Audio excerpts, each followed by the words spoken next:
গাজায় ইসরায়েলি হামলায় বারবার বাস্তুচ্যুত হয়েছে ফিলিস্তিনিদের প্রায় সবাই। এবারে গাজা সিটি দখলের পরিকল্পনার অংশ হিসাবে সেখানে হামলা জোরদার করেছে আইডিএফ। সেই সাথে জোরপূর্বক করা হচ্ছে বাস্তুচ্যুতি। এতে ক্লান্ত ফিলিস্তিনিরা বলছেন, যাওয়ার কোনো জায়গা নেই। বারবার বাস্তুচ্যুতির চেয়ে মৃত্যু ভালো, বলেন তারা।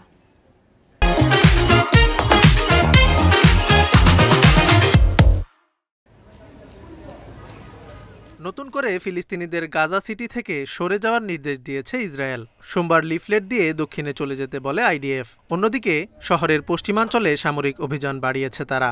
এই অবস্থায় শঙ্কায় দিন কাটছে ফিলিস্তিনিদের। এক জায়গা থেকে অন্য জায়গায় পালিয়ে যেতে যেতে ক্লান্ত হয়ে পড়েছেন বাসিন্দারা। একে বাস্তুচ্যুতির চক্রে আটকার সঙ্গে তুলনা করেছেন তারা। ইসরায়েলি বোমা হামলায় আমাদের বাড়ি ধ্বংস হয়ে গেছে, তাই আমরা গাজা সিটিতে এসে আশ্রয় নেই। এখন এখানেও বোমা হামলা হচ্ছে। পরিবারের অনেকে মারা গেছে, অনেকে আহত হয়ে হাসপাতালে ভর্তি, কেউ কেউ থাকছি তাঁবুতে। বারবার বাস্তুচ্যুতির ঘটনায় আমরা ক্লান্ত। ইসরায়েলি হামলায় উপত্যকার বেশিরভাগ অঞ্চলই এখন ধ্বংসস্তূপ, আর প্রতিনিয়তই চলছে হামলা। এ অবস্থায় কোথাও যাওয়ার জায়গা নেই বলছেন গাজাবাসী। ইসরায়েলি হামলায় আমরা একাধিকবার বাস্তুচ্যুত হয়েছি। কোথাও কোনো নিরাপদ জায়গা নেই।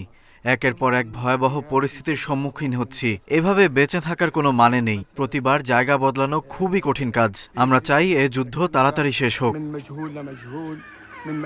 ইসরায়েলের গাজা দখলের পরিকল্পনা অগ্রহণযোগ্য বলে মন্তব্য করেছেন ফরাসি প্রেসিডেন্ট। ধ্বংসস্তূপ থেকে শান্তি আসে না বলে মত Emmanuel Macron. Zobayer Hussain, independent news.